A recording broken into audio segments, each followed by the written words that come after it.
வைஃப்க்கு தெரியாம ஒருத்தன் தன் கள்ளக்காதலிய பார்க்க போறான். அங்க என்ன நடக்குதுன்னா, boy to his girlfriend, he, உன்னை பார்க்க நான் எவ்வளோ கஷ்டப்படுறேன் தெரியுமா? ஷி, அச்சோ என் பூஜ்ஜி பட்டு, சரி ஃபீல் பண்ணாதடா. ஹி, எல்லாம் உனக்காக தாண்டி.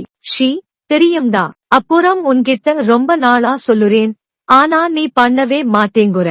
ஹி, என்னது டார்லிங்? ஷி, உன் தாடி ஷேவ் பண்ணுடா, உன்னோட அந்த அழகான முகத்தை நான் முழுசா பார்க்கணும். ஹி, எனக்கு பிடிக்கும் என் தாடி, அவளுக்கு தெரிஞ்சா கொன்னுடுவா.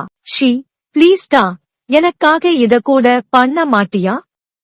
ப்ளீஸ்டா, மயக்குற வாய்ஸ்ல பேசுறா. 2 hours later, சரினு இவனும் அவ சொன்னான்னு ஷேவ் பண்ணிட்டு வீட்டுக்கு வரான். தெரியாமா லேட் நைட் ஆயிருச்சு.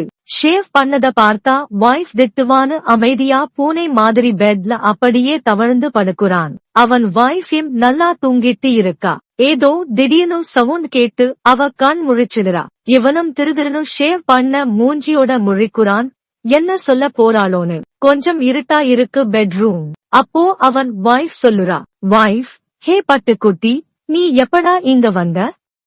என் புருஷன் வர டைம் ஆயிருச்சு. அந்த நாய் வரதுக்குள்ள நீ சீக்கிரம் இங்க இருந்து போயிரு. ஹி, அதிர்ச்சி, பயம், கோபம், திருடனுக்கு தேள் கொட்டுற மாதிரிதான் மூடிட்டு இருக்கோணும்.